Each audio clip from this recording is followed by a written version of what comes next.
A'udzubillahi minasyaitonirrajim. Bismillahirrahmanirrahim. Alhamdulillahirabbil alamin wa bihi nasta'in. Wa sallallahu ala Muhammadin wa ala alihi thayyibin at-tahirin wa ashabil muntajabin.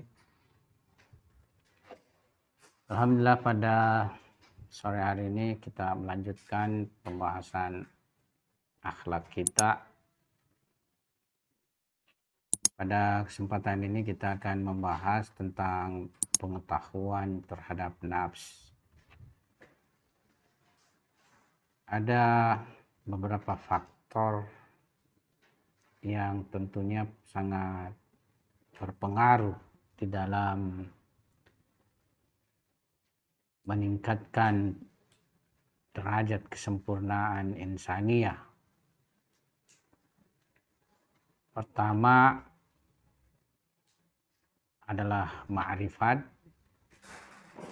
atau pengetahuan itu sendiri. Sebab dengan ma'rifat dan pengetahuanlah kita akan mengenali hakikat-hakikat. Kita akan mengenali benar dan salah, pembahasan terkait masalah realitas, benar dan salah. Dan dengan pengetahuanlah kita akan mengenali baik dan buruk yang berhubungan dengan perbuatan. Yang berhubungan dengan realitas adalah benar dan salah, sementara yang berhubungan dengan perbuatan terkait dengan baik dan buruk.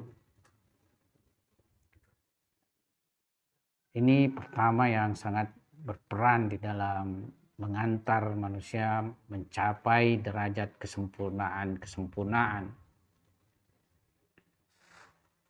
Yang kedua adalah ibadah kepada Allah Subhanahu wa taala.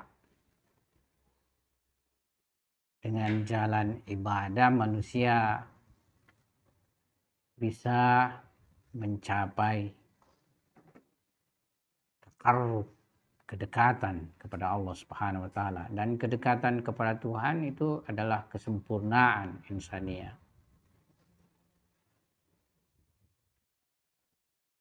Jadi manusia pada dasarnya di samping mesti memperoleh pengetahuan dan ma'rifat,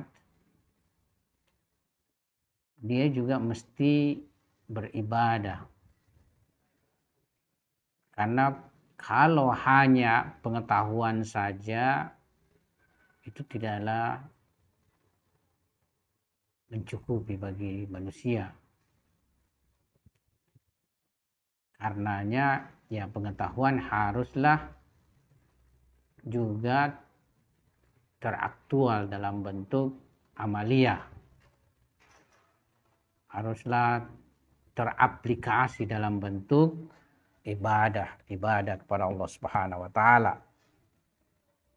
Makanya kalau kita lihat ajaran Islam, ya di samping pembahasan terkait masalah akidah yang berhubungan dengan ma'rifat serta pengetahuan, ya juga terdapat pembahasan dalam persoalan ibadah kepada Tuhan, yang dalam Islam dikenal dengan fikih, atau yang mengajarkan hukum-hukum serta aturan-aturan Islami, mengajarkan tata cara beribadah kepada Tuhan baik secara individu maupun secara ibadah sosial. Salat ya salah satu di antara ibadah yang sangat penting. Makanya kalau kita tinjau akhlak secara ruang lingkup yang sangat luas, maka pada hakikatnya perkara-perkara amalia lahiriah juga itu masuk cakupan daripada akhlak. Karena ibadah individual yang menghubungkan manusia dengan Tuhan tiada lain adalah suatu bentuk kesyukuran manusia kepada Sang Khalik yang terajawantahkan dalam bentuk ketaatan dan kepatuhan kepada Allah Subhanahu wa taala. Dan juga di samping kedua ini yaitu ma'rifat, ibadah, yang ketiga adalah akhlak. Akhlak bisa disebut sebagai fikih akbar. Jadi sebagian urafa memasukkan akhlak sebagai fikih, yakni hukum-hukum juga. Tetapi dia berhubungan dengan hukum-hukum yang mengatur dimensi batin manusia. Karena ya misalnya manusia mesti dermawan, manusia mesti syukur, manusia mesti sabar, manusia tidak boleh takabur, manusia tidak boleh bakhil. Nah, itu suatu aturan. Tapi ini berdimensi batin, berdimensi yang mengatur nafs insaniyah. Ya.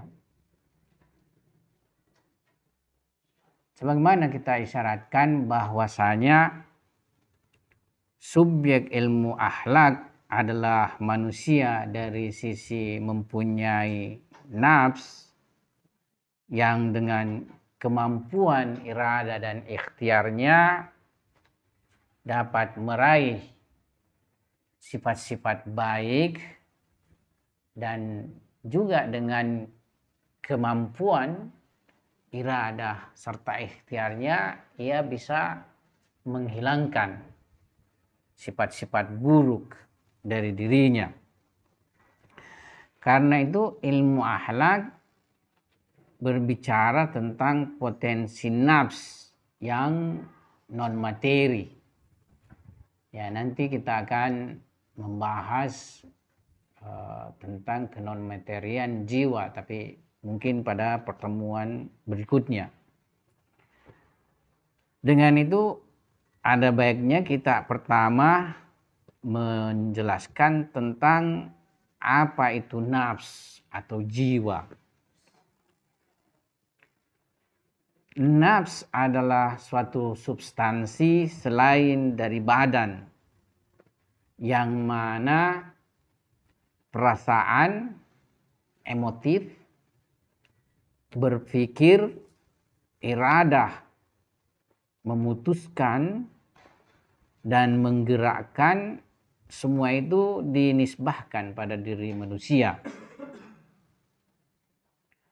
Apa yang kita isyaratkan dengan kata aku atau kamu dan perkara-perkara yang bukan dari sifat-sifat badan jisim itu semua dinisbahkan kepadanya. Seperti saya tahu. Ya, saya tahu bukan perkara jisim, bukan perkara materi. Pengetahuan itu ya bukan suatu perkara materi. Mana itu pengetahuan? Ya, tidak dilihat itu pengetahuan, tidak diraba itu pengetahuan, tidak didengar, tidak dicium, tidak dilihat dengan mata. Ya. Saya paham, saya suka, saya kehendaki, saya berpikir, saya bertindak, menggerakkan badan. Ya, semua ini pada hakikatnya dinisbahkan kepada nafs. Dan semua itu bukan perkara-perkara kematerian.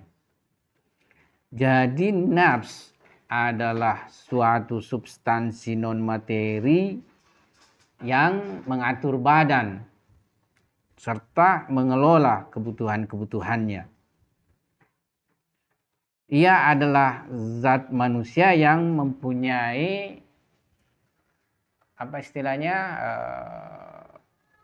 pengaruh kepada badan. Bahkan badan itu atau jisim ini adalah bala tentara daripada nafs. Jadi nafs itu mempunyai pasukan yang bersifat jisim seperti mata, telinga, hidung, mulut, ya, tangan, kaki, ini semua merupakan pasukan dari nafs yang berbentuk jisim. Di samping dia mempunyai bala tentara yang bersifat kejisiman, dia juga mempunyai bala tentara bersifat ke non materian atau ke non jisiman, ya, seperti potensi-potensi yang ada pada manusia, potensi berpikir, potensi mengindra. Potensi mengindra juga itu bukan suatu perkara jisim, ya, memang mengindrai dengan perantara jisim, tetapi jisim di sini cuma alat sebenarnya bagi nafs.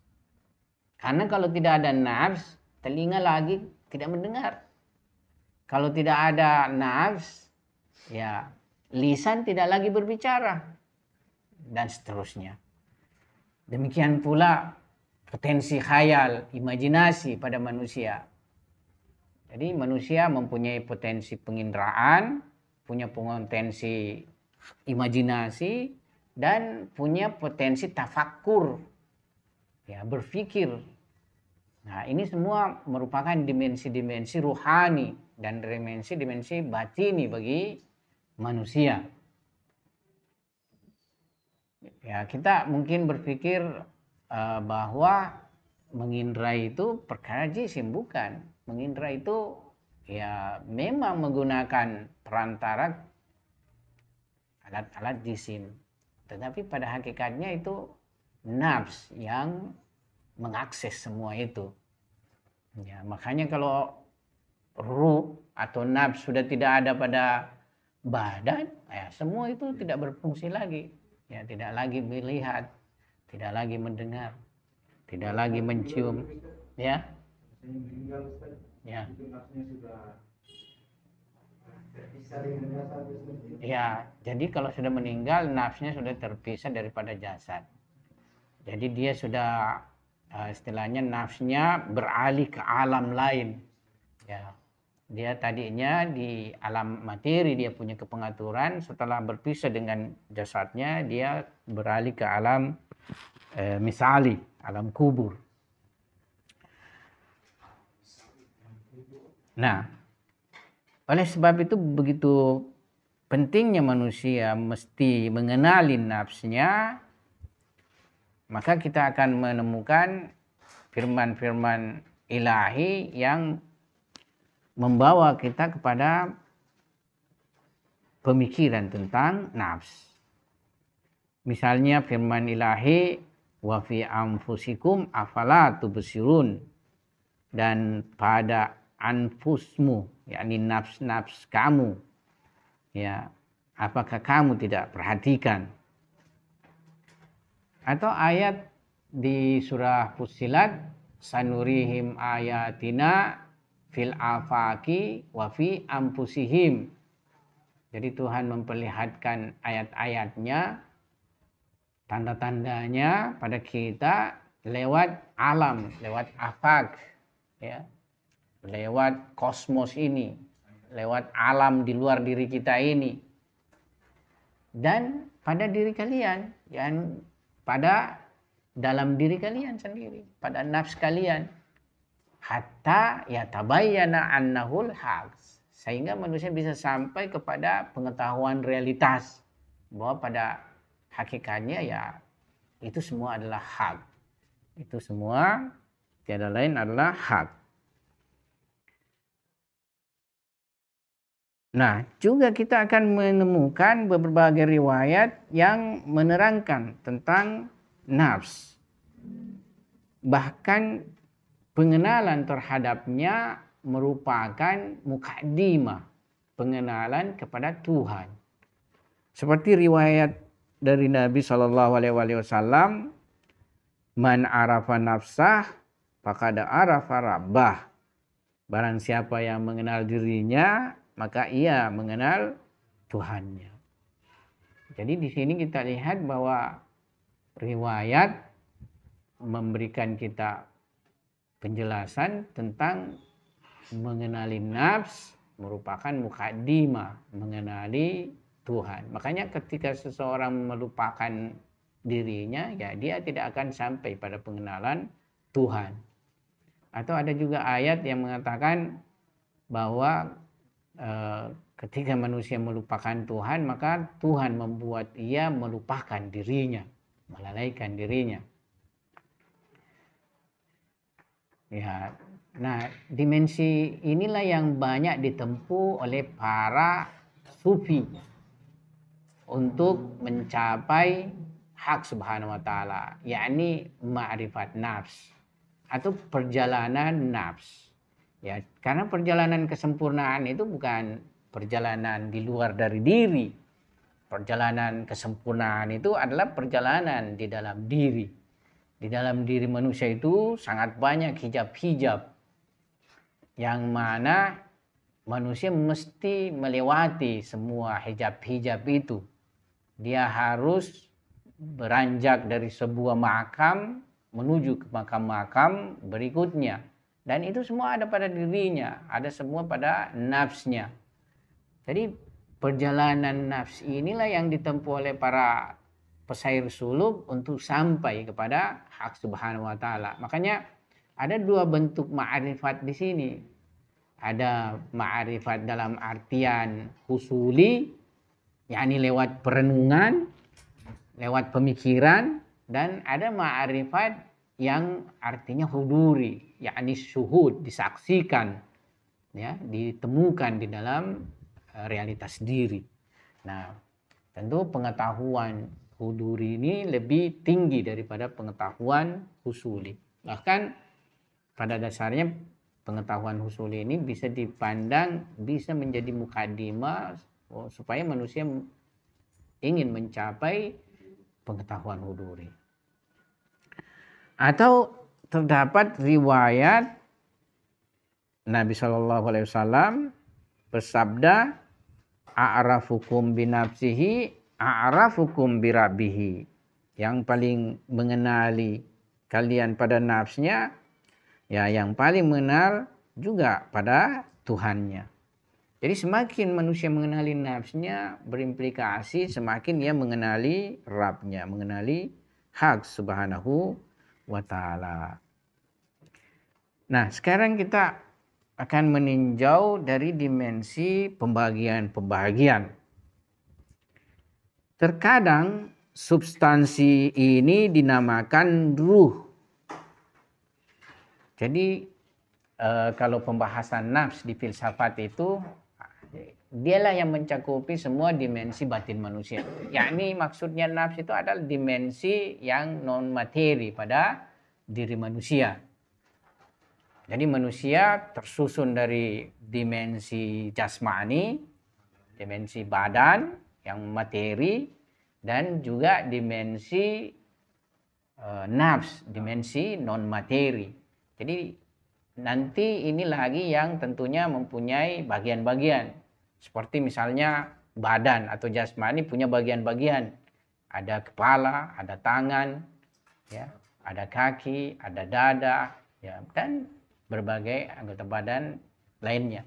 Nah, nafs juga ini dia juga adalah sebuah potensi atau sebuah substansi pada diri manusia yang mempunyai bagian-bagian, mempunyai kisi-kisi istilahnya, bagian-bagian. Ada nanti yang disebut tadi ini ruh, ya. Jadi terkadang substansi ini dinamakan ruh karena kehidupan badan bergantung kepadanya. Jadi kalau ia disebut ruh karena kehidupan badan itu bergantung kepadanya. Dan kadang disebut kalbu sebab ia menciptakan perubahan atau ia membolak-balik. Jadi kalb itu artinya memang bolak-balik, kalb. Ya, dalam pikiran dan mental manusia. Jadi kalbu ini tempatnya perubahan-perubahan. Ya, kadang kita ingin memutuskan sesuatu, mengerjakannya, terjadi perubahan. Nah, itu qalb, di wilayah qalb terjadi seperti itu. Kadang juga ia disebut akal. Karena dengan perantara itu manusia memperoleh pengetahuan-pengetahuan. Jadi akal ya dia adalah wadah untuk mendapatkan pengetahuan-pengetahuan. Sebenarnya kalau kalb itu dia adalah bagian dari nafs yang mendapatkan sifat-sifat. Makanya para sufi perhatiannya itu adalah pada kalb, ya, pada kalbu. Ya, dan kalbu inilah yang mendapatkan ma'rifat syuhudi. Jadi bukan akal yang mendapatkan ma'rifat syuhudi. Akal mendapatkan ma'rifat husuli, pengetahuan husuli. Akal tempatnya konsepsi-konsepsi, berbagai konsepsi-konsepsi. Akal lah tempatnya. Ya, terutama akal berperan memperoleh pengetahuan yang bersifat universal, konsepsi-konsepsi universal. Ya. Kemudian pembahagian lagi daripada nafs ada nanti juga disebut dengan nafs ammarah bisu, nafs lawamah, dan juga nafs mutmainnah. Nah, yang pertama itu tadi. Kemudian nafs mempunyai kondisi yang berubah-ubah. Dan itu bergantung dengan sifat-sifat yang masuk padanya. Jadi ini tentunya pada kalbu kalau seperti ini. Ya. Apabila nafs dipengaruhi oleh nafs ammarah, ya, maka ia akan mengikuti hawa nafsu dan ajakan-ajakan setan untuk bermaksiat, untuk melanggar perintah Tuhan dan melanggar larangan Tuhan. Nah, nafs ini disebut nafs ammarah bisu, yaitu nafs yang memerintahkan kepada keburukan. Tuhan dengan bahasa kondisi Nabi Yusuf alaihissalam berbicara terkait nafs ini. Wa ma ubarri'u nafsi innan nafsa la'ammaratum bisu illa ma rahima rabbi inna rabbi ghafurur rahim. Itu di dalam Quran surah Yusuf ayat 53. Artinya, dan aku tidak membebaskan diriku karena sesungguhnya nafsu itu selalu menyuruh kepada kejahatan, kecuali nafsu yang diberi rahmat oleh Tuhanku. Sesungguhnya Tuhanku maha pengampun lagi maha penyayang. Jadi pertama nafs ammarah. Nafs ammarah bisu. Ini nafs yang banyak mempengaruhi manusia. Banyak membawa manusia kepada perbuatan-perbuatan yang melanggar, baik itu nilai-nilai yang datang dari Tuhan, bahkan nilai-nilai yang juga terdapat pada diri manusia secara nurani. Ya, jadi nafs inilah yang banyak mempengaruhi.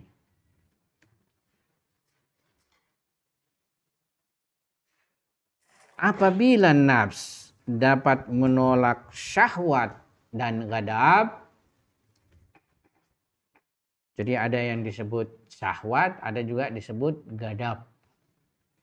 Ya, akhlak dalam dimensi ini berusaha untuk mendapatkan keseimbangannya, tidak kurang dan tidak berlebihan.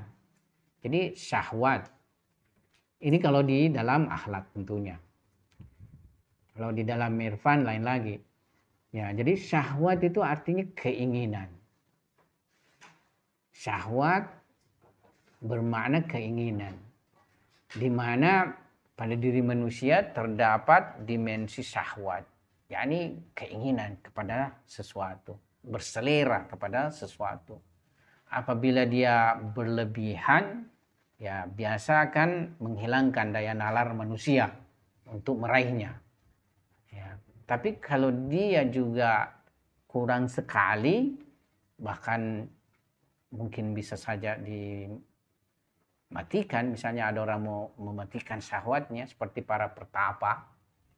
Orang kalau bertapa itu boleh jadi dia mematikan syahwatnya sehingga tidak ada lagi keinginan untuk makan, minum, tidak ada lagi keinginan untuk beristri dan sebagainya. Nah, seperti ini juga asketisme model begini itu bukan Islam jalannya. Jadi Fakri Muhammadi di dalam istilah irfan itu yakni yang ada di dalam aturan syariat Islam. Tidak mematikan sama sekali dan juga jangan sampai melewati batas. Ya. Jadi dia dita'adil istilahnya, diseimbangkan. Jadi agama Islam ini pada hakikatnya agama keseimbangan dunia dan akhirat. Ya. Makanya kita kalau berdoa mengatakan Rabbana atina fid dunya hasanah wa fil akhirati hasanah.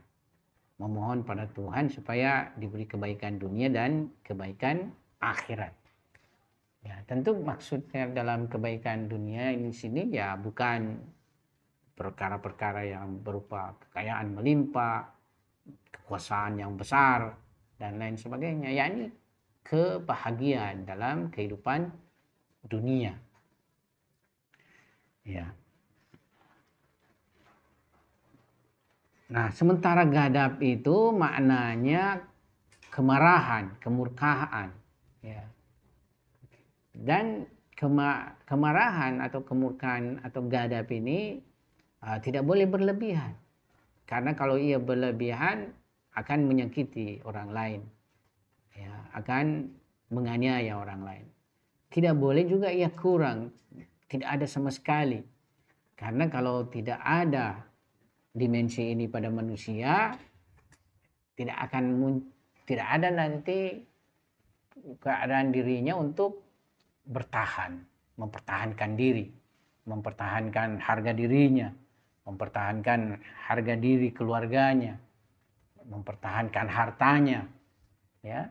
Karena itu semua bagi manusia atau ya dalam ajaran Islam dipandang sebagai hak-haknya, hak-hak manusia, yakni dirinya, terutama tentunya hartanya, ya, keluarganya. Ya, jadi kalau terancam dia harus bela, tapi kalau gadabnya ini dimatikan sama sekali atau dimensi gadabnya ini, nafs gadabnya ini dimatikan sama sekali, ya nanti tidak ada kemampuannya untuk mempertahankan apalagi agama. Ya.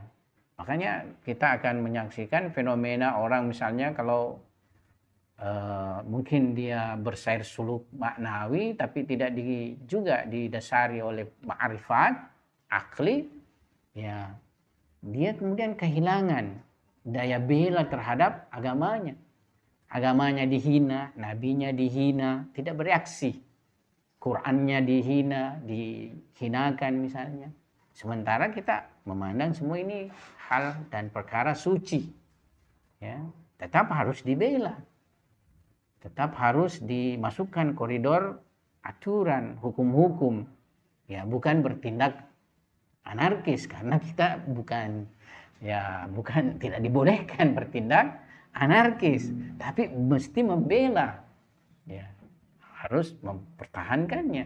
Tapi kalau tidak ada gadabnya, ya nanti dia akan seperti itu, tidak ada reaksinya, Ya, kalau seperti itu berarti bisa saja kebenaran diinjak-injak, kebenaran ditindas, ya tidak ada pembelaan. Sementara tidak seperti itu. Seorang mukmin sejati harus mempertahankan kebenaran. Ya. Seorang muslim sejati haruslah ya membela nilai-nilai kebenaran dan kebaikan, menjunjung tinggi itu. Dan itu kan tidak bisa terrealisasi kalau tidak ada pendukungnya, kan begitu. Jadi semua ini kan perkara-perkara iktibariyah dalam kehidupan kita ini, yang mana individulah yang berperan menciptakannya, merealitaskannya. Coba lihat kalau misalnya Fir'aun yang berkuasa, ya kan banyak hak-hak yang terampas, banyak manusia yang teraniaya. Ya, mesti orang-orang mukmin yang berkuasa. Jadi orang mukmin itu tidak dilarang berkuasa. Tidak ada. Bahkan Tuhan menjanjikan kemenangan, kekuasaan bagi orang mukmin. Kalau gadapnya dimatikan, dan tidak mungkin bisa tercapai itu, kan tidak mungkin datang begitu saja. Kan begitu. Ada firman Tuhan, innallaha la yughayyiru ma bi anfusihim hatta yughayyiru apa? Innallaha la yughayyiru innallaha la yughayyiru ma biqaumin hatta yughayyiru bi anfusihim, ya. Ma bi anfusihim, kayak begitu, seperti itu ayatnya kan. Tuhan tidak akan merubah suatu kaum kalau pada mereka itu sendiri tidak melakukan pengubahan. Jadi harus juga kita berupaya sebab-sebabnya, kan seperti itu. Ya. Baik sebab-sebab yang bersifat fisikalnya maupun sebab-sebab maknawiyahnya tentunya, karena kita meyakini bukan cuma sebab-sebab fisikal. Kalau cuma sebab-sebab fisikal, Nabi SAW tidak menang dalam perang Badar dengan jumlah 313 pasukan berhadapan 3.000-an pasukan yang lengkap persenjataannya, tapi tetap mempersenjatai diri. Apa saja yang bisa didapat, mempersenjatai diri. Ada juga yang berkuda, tapi sangat kecil. Ya. Nah, konteks sekarang demikian juga. Mau menang menghadapi mereka yang mempunyai kekuatan militer kuat, ada bom-bom nuklir sekarang, ya, ada senjata-senjata nuklir. Umat Islam harus mempersenjatai diri. Ya, tidak bisa misalnya dia tidak mempersenjatai diri. Orang mukmin harus mempersenjatai diri. Berbagai hal seperti itu. Jadi kita itu jangan berpikir bahwa dengan dimensi spiritual atau dimensi supranatural selesai semua masalah. Tidak begitu. Tuhan juga tidak begitu. Ya, di dalam perkara-perkara kehidupan dunia ini harus ada sebab-sebab yang bersifat fisikal juga. Artinya minimal syaratnya harus terpenuhi. Sehingga turun yang bersifat ma'nawiyah itu. Yang mana yang supranatural itu. Ya. Jadi kalau misalnya kita bercermin pada dimensi Nabi SAW, ya minimal ada kekuatan sekitar 313 berhadapan 3.000. Dan mukmin semua itu 313. Baru bisa menang. Ya. Kalau 313 ada 3 belum mukmin betul, ya belum bisa misalnya menang meskipun sudah tersedia. Jadi seperti itu kalkulasi apa istilahnya umumnya. Jadi ghadab itu tidak boleh dimatikan karena harus ada pembelaan. Ya. Jangan bahwa kita ini tidak boleh marah. Tapi marah, ada istilah orang marah karena Tuhan. Marah karena Tuhan, bukan marah karena nafsu. Yang marah karena nafsu itu yang tidak betul. Ya. Makanya kalau dihina jisim kita misalnya, taruhlah masalah-masalah yang menyentuh, ada disebut asabiyah, ya tidak ada masalah. Tapi kalau yang dimensi-dimensi tertentu ya pasti marah.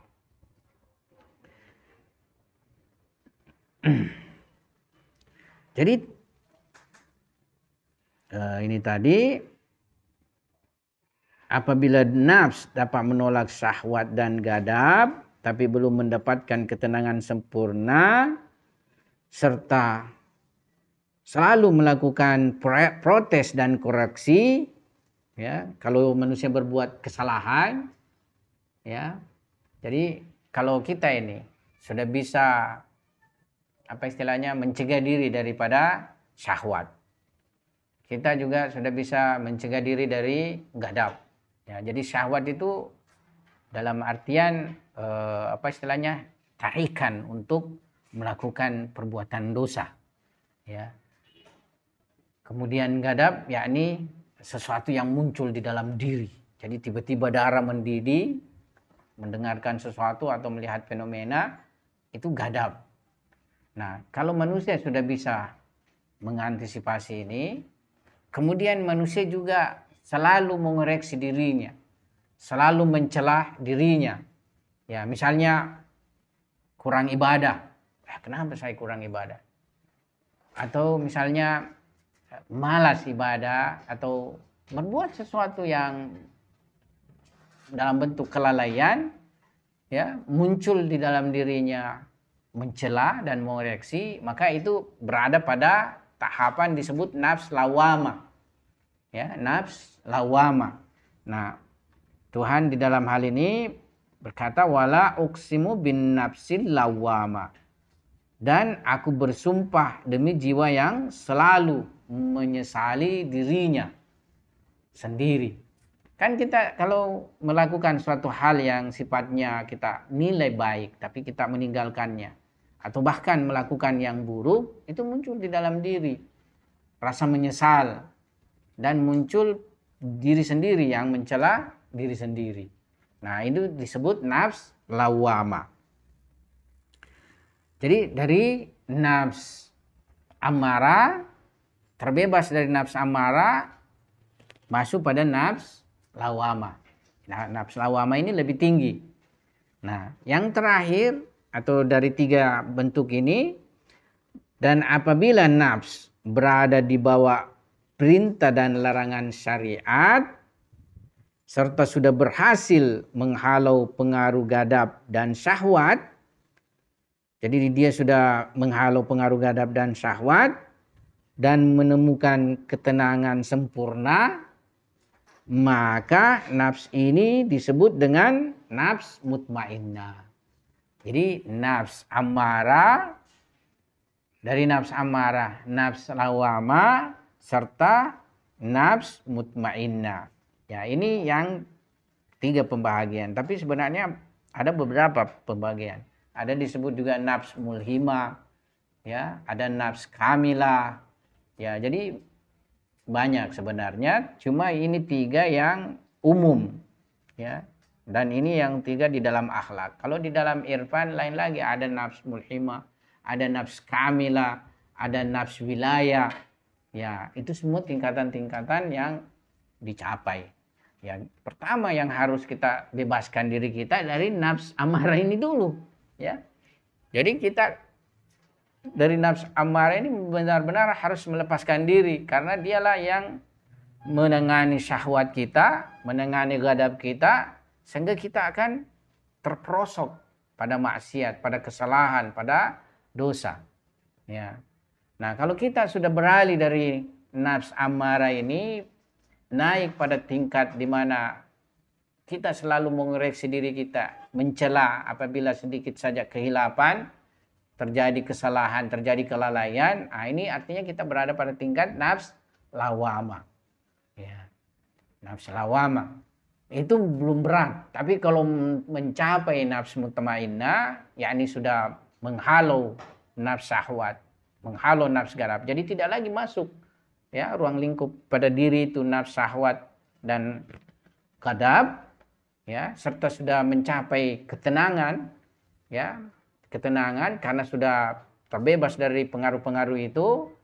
Jadi dia sudah berjalan di atas jalur akal dan syariat. Nah, ini disebut nafs mutmainnah.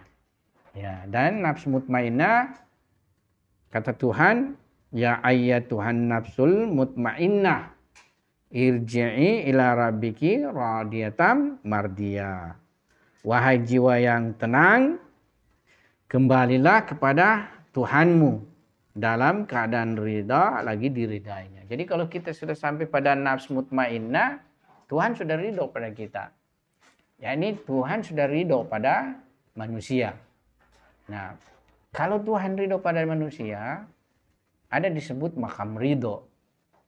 Nah, makam ridho ini pada dimensi tahapan perjalanan melewati makam-makam, Jadi kalau di dalam perjalanan, menempuh perjalanan irfani, ya kita dari ini makam-makam.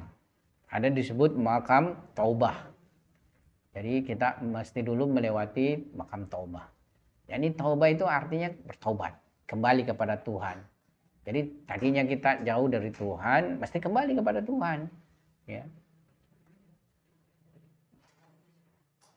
Nah, dari makam taubah kita akan beranjak, ada disebut makam wara. Ya, makam wara. Makam wara itu artinya sudah tidak mau lagi melakukan kesalahan. Makam wara. Terus banyak makam-makam di sini, termasuk makam syukur, makam sabar, makam khauf, makam raja. Kalau sampai pada makam ridho ini adalah makam di mana manusia sudah istilahnya tenang, ya, mendapatkan kesempurnaan. Di makam ridho inilah manusia bisa menyaksikan realitas-realitas penghuni surga dan penghuni neraka. Ya, jadi dia sudah bisa menyaksikan realitas surga dalam bentuk syuhudnya di dunia ini. Ya. Jadi itu makam ridho. Nah, di sini nafs mutmainnah, ya, itu sudah mendapatkan keridhaan Tuhan. Jadi wahai jiwa yang tenang, mutmainnah, nafs mutmainnah. Ya ayatuhan nafs mutmainnah. Ya, kembalilah kepada Tuhanmu dalam keadaan ridho, lagi diridainya. Ya. Jadi nafsnya yang ridho dan Tuhan juga meridainya, nafs tersebut. Jadi ini sudah pada tingkat terakhir dari perjalanan nafs.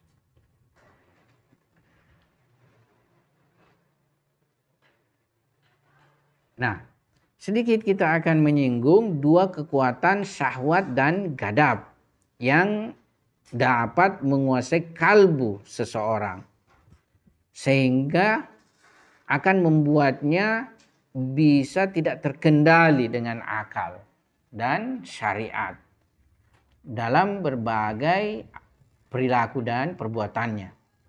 Ya. Nah, sesuai tadi kita sudah singgung, jadi syahwat itu sendiri bermakna keinginan dan kecenderungan merasakan kelezatannya. Jadi apa saja yang muncul pada diri manusia, keinginan dan kecenderungan merasakan kelezatan, nah itu semua adalah syahwat. Ya. Dan ia juga disebut dengan kuwah bahimia. Jadi ya syahwat itu disebut juga kuwah bahimia. Ya. Sebelumnya saya sudah singgung bahimia. Bahimia itu adalah hewan berkaki 4 yang jinak. Yang jinak seperti sapi, kuda, ya, kambing, onta dan lainnya. Ya, ini masuk hewan-hewan bahimia. Jadi syahwat itu adalah kuwa bahimia. Artinya apa? Hewan-hewan ini kehidupannya berkisar hanya seputar makan minum dengan persoalan jins, persoalan seksual. Ya, itu saja. Mereka punya pola kehidupan. Kalau kita manusia berada pada tataran kehidupan seperti ini, ya kita hanya ya istilahnya mengikuti syahwat, mengikuti ya bahimia ini, nafs bahimia kita itu. Ya. Nah, adapun arti dari ghadab, jadi itu tadi syahwat artinya adalah keinginan dan kecenderungan untuk merasakan kelezatan sesuatu. Kalau ghadab adalah kemarahan atau kemurkaan, yakni kemendidihan darah kalbu untuk membalas dendam. Itu ghadab. Ya. Akan tapi dua potensi dan kekuatan ini diperlukan manusia dalam kehidupannya. Yang penting keduanya harus dikontrol oleh akal dan syariat. Ya. Seorang arif seorang ulama akhlak Najmuddin Razi berkata syahwat itu merupakan paling sempurnanya sifat hewani dan paling besarnya hijab. Ya, jadi syahwat itu merupakan paling sempurnanya sifat kehewanan dan paling besarnya hijab. Karena itu tahap awal yang harus dihadapi oleh setiap orang yang ingin membersihkan dirinya dan berjalan menuju kedekatan kepada hak subhanahu wa ta'ala adalah syahwatnya. Dia harus membebaskan diri dari syahwatnya yang selalu memenjarakannya, yang selalu mengarahkannya dalam tahap kebahimiahan, dalam tahap hewan-hewan bahimia. Ya. Demikian juga gadab yang jika berlebihan akan menjadi representasi daripada sifat keganasan. Jadi kalau gadab berlebihan, manusia menjadi ganas. Dia akan seperti hewan yang disebut sabu'iyah. Hewan sabu'iyah itu hewan-hewan ganas, hewan-hewan yang pemangsa. Seperti singa, macan, ya, ular dan lain sebagainya. Ya, yakni akan mengubah manusia menjadi seperti binatang buas yang senantiasa menerkam sesamanya manusia. Oleh karena itu, apabila manusia sudah dikuasai oleh potensi syahwat dan gadabnya, maka keduanya akan menjadikan kalbu menentang kepada kebenaran, menentang kepada kebaikan. Keduanya akan menjerumuskan manusia pada kebatilan dan keburukan. Kalbunya akan diarahkan pada jalan kesesatan serta menjauhkannya dari sifat-sifat mulia. Oleh karena itu manusia dengan demikian akan terhalang untuk mencapai kesempurnaan dan kebahagiaan. Ya, jadi manusia pada dimensi dia terkuasai oleh nafs bahimia, ya tentu kehidupannya ibarat seperti itu. Ya. Bahkan manusia dari dimensi syahwatnya itu apa istilahnya, tidak pernah puas. Tidak pernah puas. Kalau singa ya, singa itu dia ganas ketika dia lapar, ya. Jadi dia itu mengejar mangsa, kemudian memangsanya. Memang kelihatan ganas kalau memangsanya, karena dia mencabik-cabik dia, ya, dengan kukunya, dengan taringnya. Tapi kalau dia kenyang, tenang.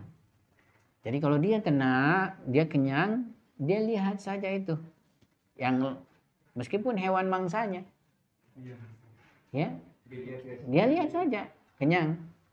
Tapi kalau manusia syahwatnya tidak seperti itu. Karena tidak pernah kenyang kalau syahwatnya manusia. Makanya ada istilah orang mengatakan kalaupun dia diberikan 3 gunung emas, itu tidak cukup. Dia akan menginginkan gunung emas yang keempat. Kalau sudah punya 4 juga tidak puas. Mesti 5.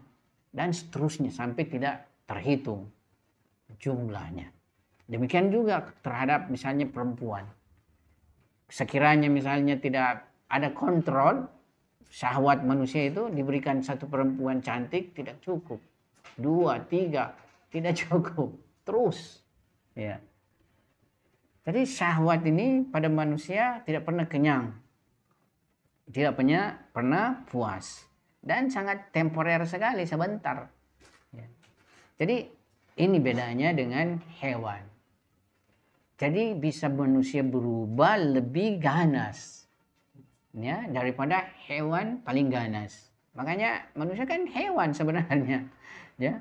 Kalau manusia itu tidak memberi peran natikiyah pada dirinya yang menangani dirinya, natikiyah itu artinya akal, rasionalnya, yang menangani dirinya, ya dia akan menjadi hewan bahimia yang paling bahimia dan atau menjadi hewan sabuia, paling sabuia. Bahkan dia bisa gabung semuanya itu. Nah, ditambah bisa digabung lagi setania, ya, ya setania. Setania itu yaitu menipu, khianat, ya, makar. Nah, itu sifat-sifat setan, mewaswasi orang. Ya, ya, jadi kalau kita lihat betapa banyak misalnya manusia dalam berbagai perilakunya mirip-mirip semua itu. Ya, ada yang bahimia, ada yang sabuia, ada yang setania, dan ya ada yang menggabung tiga-tiganya. Ya, kalau menggabung tiga-tiganya ya paling buruknya manusia misalnya seperti itu. Paling ya. Apa? Gadab tadi sudah kita jelaskan. Ya. Jadi gadab itu tidak lain adalah kemendidihan darah atau kemarahan ya. Jadi dia artinya gadab itu kemarahan atau kemurkaan, yakni kemendidihan darah kalbu untuk membalas dendam. Ya. Iradat kehendak. Jadi irada itu kehendak, bahasa Arab sih sebenarnya itu irada, dari kata arada, irada itu kehendak. Ya. Jadi manusia dalam aspek sifat-sifat ini semua ada pada dirinya. Nah, kalau kita lihat kan fenomenanya, malaikat itu protes Tuhan ketika manusia mau dijadikan khalifah. Ya. Kenapa? Karena dia mengenali manusia mempunyai sifat-sifat demikian, yaitu akan melakukan kerusakan dan akan menumpahkan darah sesamanya. Sekarang coba lihat, apalagi manusia dari dimensi pertumbuhan akalnya yang dia tidak punyai, ya? Apalagi kira-kira dalam zaman kita ini semua sudah sekolah, ya, semua sudah sekolah, semua sudah mendapatkan pendidikan. Hampir manusia sudah mendapatkan pendidikan kan? Kalau di negara-negara maju mungkin tidak ada orang tidak pernah melewati sekolah. Ya, kalau kita di Indonesia mungkin ada orang-orang tua, tapi kalau sekarang semua sudah pernah sekolah. Semua sudah mendapatkan pengetahuan. Tapi kalau manusia tidak mendapatkan didikan, ini yang masalah. Lain pengetahuan itu mendapatkan pengetahuan, lain mendapatkan tarbiyah, terdidik. Ya. Ya, lain terdidik, tarbiyah. Ya. Misalnya kita melihat fenomena dunia ini sekarang, itu juga yang melakukan kerusakan kan, ya, pemimpin-pemimpin dunia, ya, negeri-negeri tertentu melakukan peperangan, melakukan kerusakan, padahal semuanya sudah, ya, dari dimensi pengetahuan sudah kaya dengan pengetahuan. Ya. Kalau kita di Sulawesi Selatan kemarin sudah profesor doktor nih kan, tapi kok masih korupsi? Ya.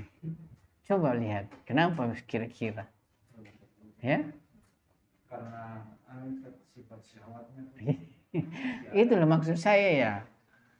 Jadi ini problem manusia, ya. Itu tidak bisa terselesaikan hanya dengan dijejali pengetahuan. Memang harus ditarbiyah. Ya, harus terdidik. Ya. Harus itu sifat-sifat buruknya itu ya harus berusaha dia dihilangkan. Kemudian mendapatkan sifat-sifat mulia, sifat-sifat baik. Itulah pentingnya sekali akhlak. Makanya orang berkeyakinan secara konseptual benar, belum tentu dia berakhlak kalau tanpa melewati tahapan tertarbiyah itu. Ya. Demikian pula, ya. Betapa banyak kita lihat orang sangat rajin pergi sembahyang, tapi tidak baik akhlaknya kepada keluarganya. Tidak baik keluarganya terhadap tetangganya. Tidak baik keluarganya terhadap masyarakatnya. Karena bentuk memang akhlak ini bukan dimensi itu, dia harus tertarbiyah, harus terdidik. Bagaimana melatih syahwat itu terkontrol. Ya, bagaimana melatih syahwat itu terkontrol, bagaimana melatih ghadab itu terkontrol. Ya. Kalau kita kan ada istilah kita di masyarakat kita ini Pak Bambangan atau loh, ya sudah cepat marah lagi bodoh lagi. Pak Bambangan atau loh. Jadi sedikit saja marah nih, ya baru sebenarnya terkadang dia tidak mempunyai pengetahuan yang sempurna terhadap masalah. Ya, ini harus masuk pada dimensi di tarbiyah, sifat-sifat itu dihilangkan, kecenderungan keburukan itu harus kita ya tarbiyah untuk menghilangkannya. Nah, oleh karena itu manusia harus berusaha menetralisir dua kekuatan ini, ya. Serta manusia mesti mengikuti kekuatan akal dan hikmahnya. Dan kalbunya mesti lewat tuntunan syariat, ya, akan disucikan dan terbimbing menuju kedekatan pada Allah Subhanahu wa taala. Ya, jadi pertama peran akal kan akal bisa mengenali ini baik, ini buruk. Ini benar, ini salah. Tapi pengenalan dalam dimensi ini tidak cukup karena betapa banyak orang memahami ini semua tapi melanggarnya. Betapa banyak orang tahu itu benar tapi melanggarnya. Ya. Kalau kita misalnya kan biasa-biasa saja ini, kita tahu itu melanggar lalu lintas tidak benar toh. Tapi kita melanggar kan. Ini contoh-contoh kecilnya maksud saya. Ya. Biasa karena keinginan kita paksakan lampu merah misalnya kita terobos. Ya, karena keinginan kita udah mau diikuti. Padahal bisa saja ya ada kendaraan ya baku tabrak gara-gara perbuatan kita kan begitu. Ya. Tapi kan gini, jadi kecil-kecil saja ini kan. Mulai dari ini. Besar-besar lagi misalnya ya. Pasti tahu semua orang itu bahwa 1 sen mengambil uang rakyat itu pasti salah. Ya, pasti semua orang tahu itu. Bahkan disumpah. Disumpah. Jadi pejabat-pejabat itu disumpah. Ya. Tapi kenapa dia lakukan? Di Indonesia ini, nauzubillah min zalik. Ada teman, bukan teman, murid lah kasihan. Bisa menangis kita dengar. Pergi kerja, misalnya pergi kerja, ya. Yang di atas itu sudah ambil uang, ya. Jadi yang sampai pada mereka itu sangat minimal. Nah, tidak ada jalan lain. Dia karena dalam sistem ini harus ikut melakukan kesalahan.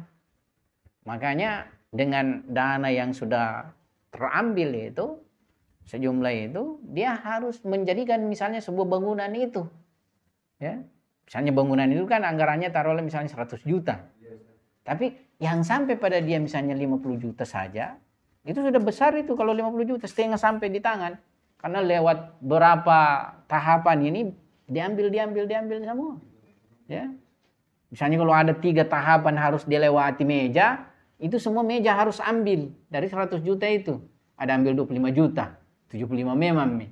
Ada ambil 10 juta. Ya, berapa Mi? 65 Mi.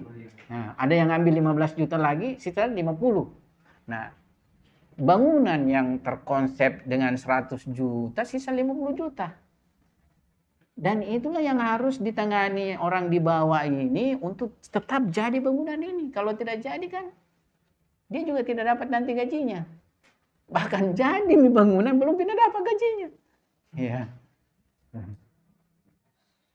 Jadi ini banyak fenomena kalau kita kehidupan kita ini. Jadi mungkin ada keinginan terubah di atas, perubahan, tapi di bawah belum ada yang berubah.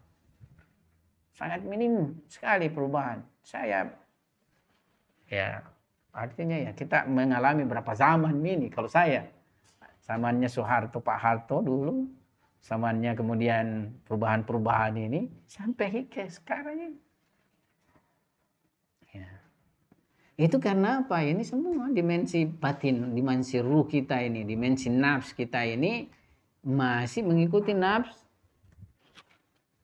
bahimiyah tadi. Ya.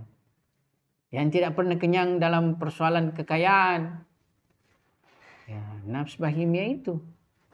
Ya. Atau nafs sabuiyah itu. Nah, ini yang harus kita semua program bagaimana menyelamatkan tiap diri kita dari nafs ini, baru kita berusaha menyelamatkan manusia.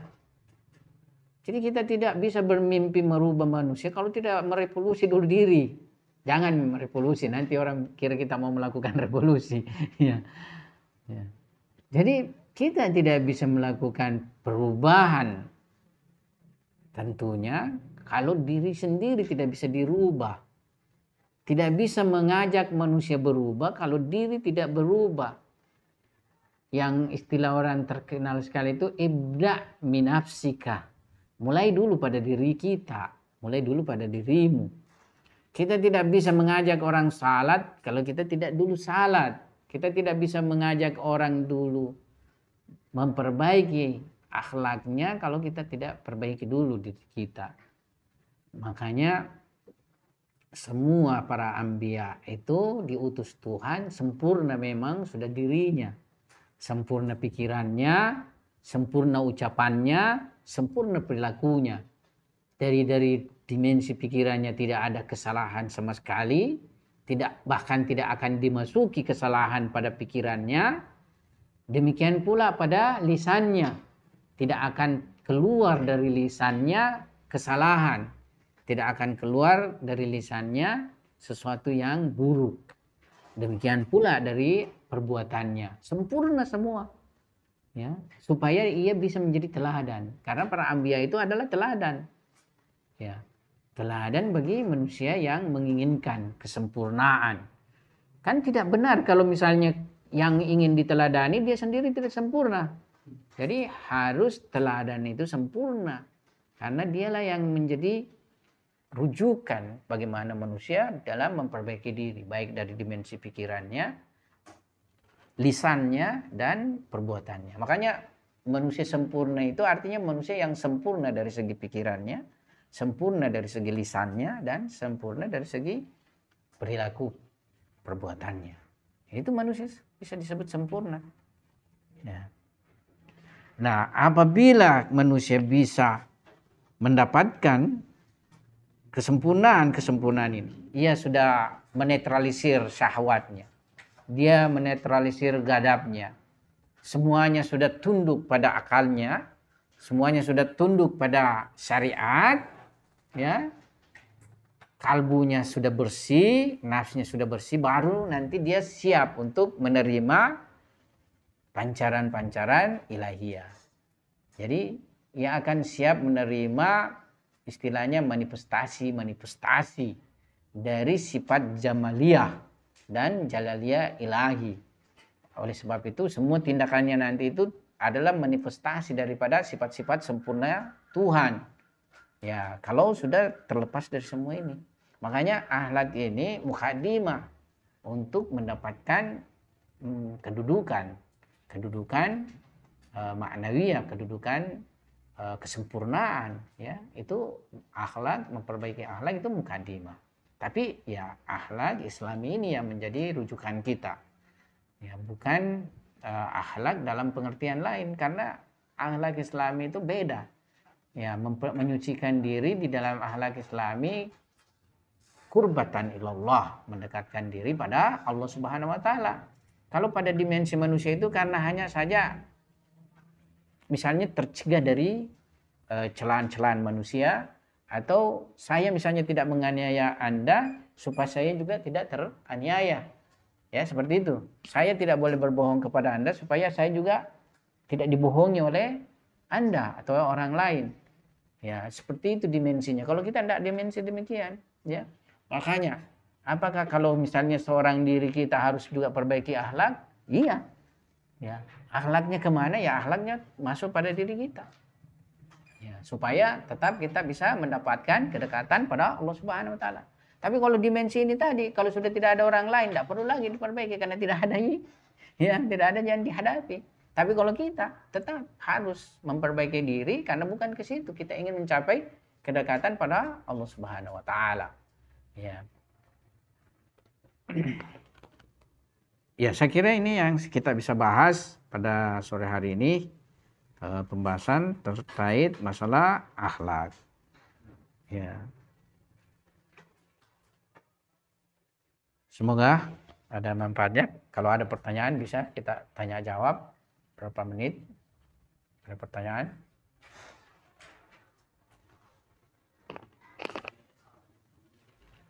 Ada pertanyaan, Mugilan?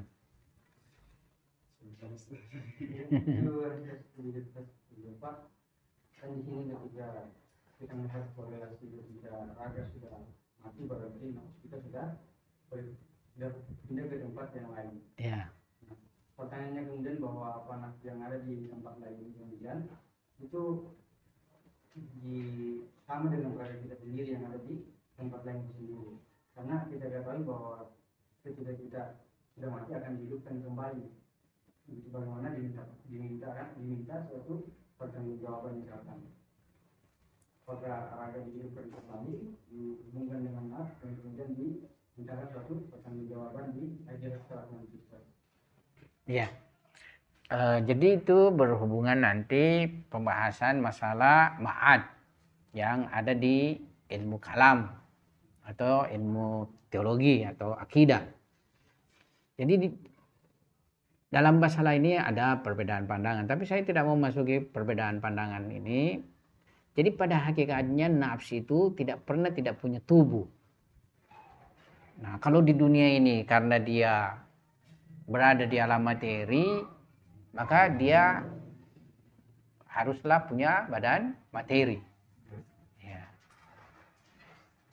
Tapi ketika ia sudah keluar dari alam materi, yang tadi saya singgung alam misal, nah dia juga harus punya badan, tapi badannya bukan lagi badan materi, karena di alamnya lain lagi, bukan lagi alam materi. Ya. Di alam sana itu dia butuh sebuah badan yang sesuai dengan alam itu, yakni alam misali, yakni tubuh misali. Ya, tubuh misali itu dia punya bentuk, tapi dia tidak punya lagi materi, maddah, tidak ada maddahnya. Makanya kita bisa mengenali, misalnya muka Anda yang saya kenali di sini, di sana nanti mesti tetap ada gambarannya seperti muka Anda. Ya, muka-muka kita ini masih ada gambarannya seperti demikian. Tapi nanti di sana karena kita juga dibentuk oleh sifat-sifat kita, ada disebut malaka nafsaniyah kita serta hasil dari amal kita. Jadi ada disebut malaka nafsani, ada juga disebut tajassud amal kita itu menjisim. Menjisim di sini bukan dalam bentuk materi tapi dalam bentuk seperti materi, menjisim. Nah, makanya nanti sesuai lagi dalam hal ini perkara-perkara yang menjadi malaka pada diri kita atau apa yang selalu kita lakukan di kehidupan dunia ini. Kalau kita mirip-mirip singa dalam dimensi sifat-sifat serta perbuatan, ya ada rada-rada singanya nanti kita di sana itu. Jadi tetap muka kita seperti ini, tapi ada rada-rada singanya. Akan terjelma misalnya model-model kesingaan. Ya.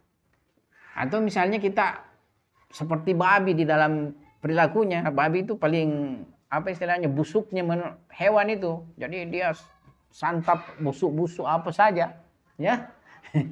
Jadi yang suka makan yang busuk-busuk haram-haram, ya, dan berbagai hal ini, ya nanti juga ada rada-rada begitu.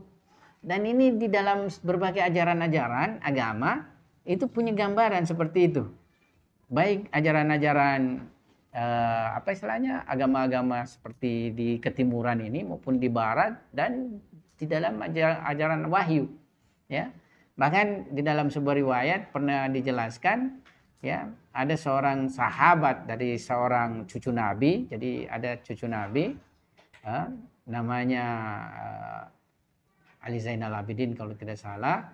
Itu dia punya sahabat namanya Abu Basir. Abu Basir ini tidak melihat kenyataan, ya. Jadi dia tidak melihat realitas. Ya, dia memuji bahwa tahun ini banyak haji datang. Karena dia dengar suara-suara haji. Sebenarnya dia buta. Jadi dia buta, dia dengar-dengar banyak haji datang. Banyak yang tawaf dan sebagainya. Dia bilang, ya betapa banyak haji datang ini tahun. Nah, Ali Zainal Abidin ini, ya, atau kita sebut Imam Ali Zainal Abidin ini mengatakan, ya banyak yang pergi haji tapi bukan haji sebenarnya, tidak ini, ya. Kemudian ia mengusapkan tangannya ke mata si Abu Basir ini, artinya dia membuka penglihatan batinnya. Ya, jadi dia usap mukanya untuk membuka penglihatan batinnya. Maka Abu Basir ini menyaksikan ternyata dari banyak orang itu yang tawaf, ya, sedikit saja yang bertampang manusia murni, ya, yang lainnya itu bertampang manusia bercampur dengan binatang, ya. Ada misalnya rupa bercampur dengan wajah kekeraan, ya, ada bercampur keanjingan misalnya dan sebagainya. Jadi kita sebentar sebenarnya nih itu sudah membuat itu diri kita.